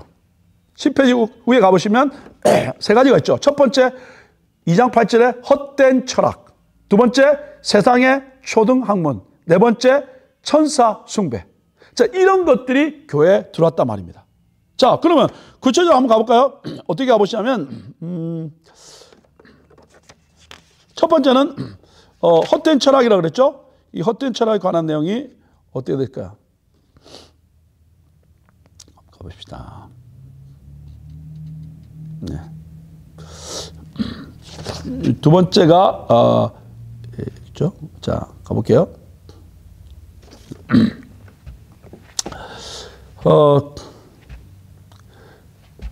2번입니다. 10페이지 가보시면 왜곡된 가르침이라고 나와 있죠. 첫 번째는 뭐냐면 그리스도 외에 더 깊은 신비한 지식이 필요하다. 예수로 말미암아 구원을 얻었는데 어떻게 해요? 더 신비한 내용이 있다는 거죠. 두 번째는 뭐냐면 천사와 중고한 존재를 통해서 하나님께 접근하셨다는 거예요. 우리는 예수로만 하나님께 갈 수 있는데 천사도 들어가는 겁니다. 또 뭐냐면 율법입니다. 예수로 말미암아 구원을 받았는데 안 돼. 우리가 잘 아는 것처럼 이미 사도행전에서 우리 공부한 것처럼 율법을 지켜야 돼. 로마서도 이야기했죠. 율법을 지켜야 돼. 에베소도 율법을 지켜야 돼. 그리고 뭐도 받아야 돼. 할례를 받아야 돼. 그리고 구원받는. 이런 것들이 들어와서 어떻게 해요? 사람들을 헷갈리게 만드는 거예요. 그러니까 예수로 말미암아 구원받았는데 사도 바울을 통해서 듣지 못하니까 이단 사상이 막 들어오는 거예요. 들어와서 어떻게 교회를 혼란하게 만드는 겁니다. 그러니까 어떻게 여기에 대해서 올바른 지식들을 설명하면서 특별히 예수 그리스도에 관한 내용들을 어떻게 집중해서 설명하고 있는 내용이 바로 여러분 어떻게 골로새서가 되겠습니다. 율법주의 같은 경우는 아시지 않습니까? 음식에 관한 것들, 또 어떻게 절기에 관한 것들, 안식일에 관한 것들, 그죠? 초하루에 관한 것들, 정결의식 이런 것들이라고요. 이런 것들에 대해서 지켜야 구원받는다는 거예요. 아니라는 거예요. 예수로 말미암아 구원받았다는 거예요. 예수로 말미암아 자유케 됐다는 거예요. 그것이 영향을 주는 것이 아니라는 것을 설명을 드린 겁니다. 그죠? 그 다음에 또 어떤 것들이 있을까요? 천사론 아까 이야기했었습니까? 하나님을 만나는데 어떻게? 천사 숭배합니다. 영적인 존재니까 천사 이야기를 하면서 천사가 도움을 준다. 그것도 있고요. 어떤 사람은 천사를 숭배하는 사람도 있습니다. 아니라니까요. 예수 외에는 없다라니까. 그래서 예수를 자꾸 주장하는 내용이 바로 뭐냐면 이 골로새서가 되겠습니다. 그래서 구체적인 내용들을 여러분 책에 좀 많이 설명을 드렸고요. 그 다음에 좀 이 부분만 한번 좀 설명드리고 싶습니다. 1장 3절부터 우리 8절까지 내용 한번 볼게요. 6절까지 먼저 볼게요. 1장 3절부터 우리가 골로새서 1장 3절 6절입니다. 우리가 너희를 위하여 기도할 때마다 하나님 곧 우리 주 예수 그리스도의 아버지께 감사한다 그랬습니다. 왜 감사합니까? 그래서 4절에 이는 감사하는 이유가 뭐냐면 이렇게 됐습니다. 뭐라고 됐냐면 그리스도 예수 안에 너희의 믿음과 모든 성도에 대한 사랑을 들었으며 5절 너희를 위하여 하늘에 쌓아둔 소망으로 말미암음이. 자, 내가 하나님께 감사한데요. 골로새 교회에 자기가 개척하지 않았지만 에바브로를 통해서 들으니까 야, 너희들이 믿음, 소망, 사랑이 있더라. 믿음은 어떻게? 그리스도 예수를 믿는 것이고 사랑은 성도를 사랑하는 것이고 소망은 하늘에 쌓아두는 이런 믿음, 소망, 사랑의 모습이 있으니까 내가 하나님께 너무 감사한다. 이런 말이에요. 근데 중요한 게 있어요. 믿음, 소망, 사랑이 어디서 왔냐는 거예요. 자, 보세요. 1장 4절에 가보시면 1장 5절에 가보시면 보세요. 너희를 위하여 하늘에 쌓아둔 소망으로 말미암음이니 그 다음 단어는 곧 너희가 전에 복음 진리의 말씀을 들은 것이라. 즉 이 말의 의미는 뭐냐면 너희가 에바브라를 통해서 복음 진리의 말씀을 들었는데 그 진리의 말씀 안에 믿음, 소망, 사랑이 다 있었다는 거죠. 그러면서 6절에 가보세요. 이 복음이 이미 너희에게 이름에 너희가 듣고 참으로 하나님의 은혜를 깨달은 날부터 너희 중에서와 같이 또한 온 천하에서도 열매를 맺어 자란도다. 이 복음이 너에게 이미 이르는데 하나님의 은혜를 깨닫고 난 뒤에는 절대 은혜를 깨닫고 나면 나 은혜 받았어 하고 머물지 않습니다. 왜? 은혜를 깨달았다는 것은 내 안에 성령이 들어왔고 생명이 들어왔습니다. 생명이 들어오면 절대 멈추지 않습니다. 생명은 또 다른 생명을 낳습니다. 여러분 씨앗을 보십시오. 생명이 없는 것 같아요. 그런데 심어보세요. 물을 줘보세요. 햇빛이 가보세요. 씨는 생명입니다. 말씀입니다. 자랍니다. 열매 맺습니다. 복음 정체된 것 같아요. 아니에요. 복음으로 말미암아 은혜를 누리고 성령이 내 안에 들어오라면 절대 멈추지 않습니다. 보세요. 6절에 이 복음이 이미 너에게 이름에 너희가 듣고 참으로 하나님의 은혜를 깨달은 날부터 보세요. 자, 깨달았습니다. 예수가 들어왔습니다. 너희 중에서와 또한 온 천하에서 어떻게 열매를 맺는 거예요. 여러분 한 번 예수로 말미암아 은혜를 받고 생명이 내 안에 들어왔다면 절대 머물 수 없습니다. 여기가 조사원이 안 됩니다. 은혜를 받고 나면 내 안에 복음 안에 믿음, 소망, 사랑이 있고 뿐만 아니라 생명이 있기 때문에 어떻게 해요? 온 천하에서도 열매를 맺는 거예요. 절대 멈추지 않습니다. 왜? 생명이 있기 때문에. 요즘 여러분이 정말 여기 머물고 있다면 여러분 점검해 보셔야 돼요. 나 진짜 은혜 받았나? 은혜 받은 사람은 절대 머물 수 없습니다. 그 말의 의미는 열방으로 나가는 것도 있지만 지체를 위해서 기도하고 어려운 사람이 있으면 어떻게 컴패션을 멀시의 마음으로 베풀기도 하고 섬기기도 하고 중보하기도 하고 이런 걸 말합니다. 그래서 어떻게 흘러가게 됐다는 거예요. 돌아보게 됐다는 거예요. 왜? 은혜가 내 안에 있기 때문에. 됐죠? 자, 이렇게 되고요. 그 다음에 내용들이 지금 너무너무 많은데요. 특별히 이런 말 잘 보십시오. 2장 6절 7절 그것만 또 볼까요? 그러므로 너희가 그리스도 예수를 주로 받았으니 보세요. 그 안에서 행하되 그 안에 뿌리를 박으며 세움을 받아 교훈을 받은 대로 믿음에서 굳게 서서 감사함을 넘치게 하라. 이거 잘 보십시오. 너희가 그리스도 예수를 뭐로? 주로 받았습니다. 주님을 받았습니다. 그러면 그 안에서 뭐예요? 행하는 겁니다. 예수를 주로 받았으니까 그 안에 행하는데 자 보세요. 7절 그 안에서 뿌리를 박으며 여러분 한국말에는 뭐라 해야 되냐면 그 안에 내가 뿌리를 받고 세움을 받아 내가 세움을 받고 내가 교훈을 받고 라고 생각되지는데 여러분 7절의 영어성에 보시면 이렇게 되어 있습니다. 뭐냐면 6절부터 읽을게요. So then just as you received Christ Jesus as Lord 주님을 받았다면 continue to live your lives in Him. 그죠? 그 안에서 우리의 생활을 사는 건데 계속 사는 건데 7절을 잡으세요. 7절. 여기 하나가 빠져 있습니다.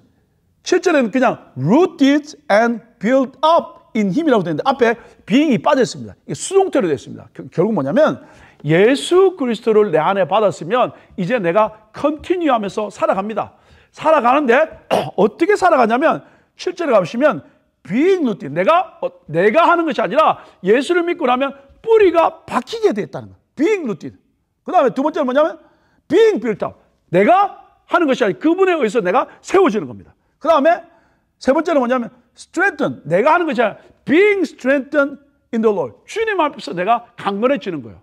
그래서 예수를 주로 믿고 나면 이제 주 안에서 살아가는데 살아갈 때 우리는 뭐냐면 말씀드린 것처럼 세움을 받게 되고요. 뿌리를 박히게 되고요. 내가 박는 것이 아니고 그 다음에 세움을 받게 되고요. 그 다음에 교훈을 받아서 strengthen 강하게 되고요. 그 다음에 마지막이 뭐냐면 이겁니다. 감사함을 넘치게 하라. 그래서 예수를 믿고 나서 그분에 살아갈 때 우리는요 뿌리도 박히게 되고 세움을 입게 되고 교훈을 받은 데서 믿음에 굳게 서는데 이것만은 내가 해야 됩니다. 이거는 능동태로 되어 있습니다. 이게 뭐냐면 overflowing with a gratitude 어떻게?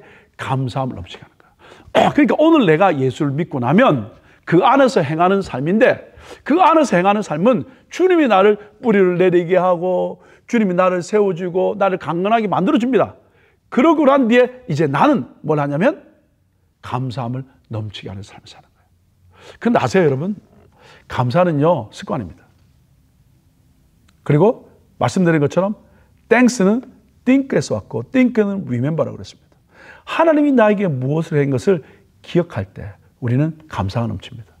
우리 한 분 한 분 오늘 예수 그리스도를 나의 구주로 영접했고 그리고 이제 내가 그분 안에서 살아가는 삶이라면 이제 뿌리를 내리시고요. 주님에 의해서 우리가 세워지고요. 그리고 주님에 의해서 우리가 강건하게 됩니다. 그러므로 말미암아 여러분이 가시는 곳곳마다 어떻게? 감사가 넘쳐나기를 감사의 표현이 넘쳐나기를 그죠? 감사의 삶이 될 수 있기를 예수 이름으로 축복합니다. 자, 그래서 여러분 이 골로새서 말씀을 통해서 똑같습니다.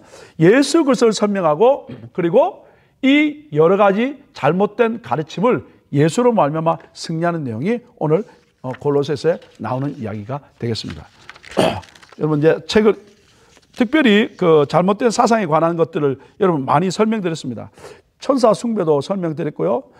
그 다음에 어떻게 해요? 여기 와보시면 율법주의 주장에 대해서도 어떻게 설명하는 거 설명을 제가 드렸습니다. 그래서 여러분 책을 참조하시면 충분히 읽을 수 있으니까 어렵지 않습니다. 참조하시면 좋겠고요. 빌레모스는 뭐 설명 안 드려도 되겠죠. 여러분 한 장의 내용입니다.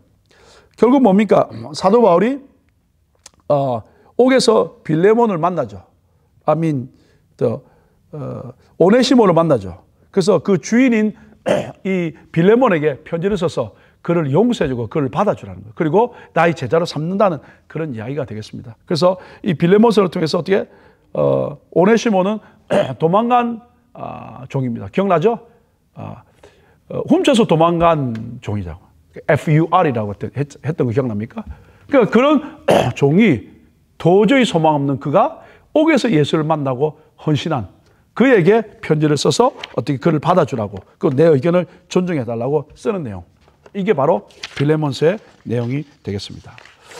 사랑하는 여러분, 함께 이제 옥중서신을 또 공부해 나가면서 한 분 한 분 또 더 깊이 주님을 만나기를 바라고요. 그 다음에 또 특별히 억울한 상황 가운데서도 사도 바울은 그 시간을 복음을 전하고 그리고 또 내 편에 편지를 쓰면서 사람들을 살린 일을 감당한 것처럼 상황 여건에 묶이지 마시고 하나님 나를 지금 이 상황 여건에 두셨다면 하나님 이 상황 여건을 통해서 하나님께 어떻게 살기를 원하고 어떻게 영광 돌리기를 원하십니까? 라고 물으시고 하나님 앞에 온전히 서나갈 수 있는 저와 여러분 될 수 있기를 축복합니다. 같이 한번 기도하겠습니다. 하나님 감사합니다. 오늘 옥중서신을 통해서 주님 다시 한번 주님 앞에 우리의 마음을 들으며 나갈 수 있는 귀한 시간 주심을 감사합니다. 하나님 정말 어려운 상황과 그리고 열악한 상황과 그리고 억울한 상황이었지만 묶이지 아니하고 그곳에서도 복음을 전하며 그곳에서도 생명 살리는 일을 감당했던 것처럼 하나님 우리 한 분 한 분 어떤 상황, 여건, 문제, 어려움이 있다 할지라도 있는 그곳에서 하나님의 뜻을 묻고 하나님 앞에 믿음으로 기도하고 또 생명 있는 자답게 생명을 살리는 귀한 일을 감당케 도우시고 그리고 하나님 앞에 기도함으로 승리하는 열매 맺는 귀한 한 분 한 분 다 되게 도와 주옵소서. 감사하며 예수님 이름으로 축복하며 기도 올려옵나이다.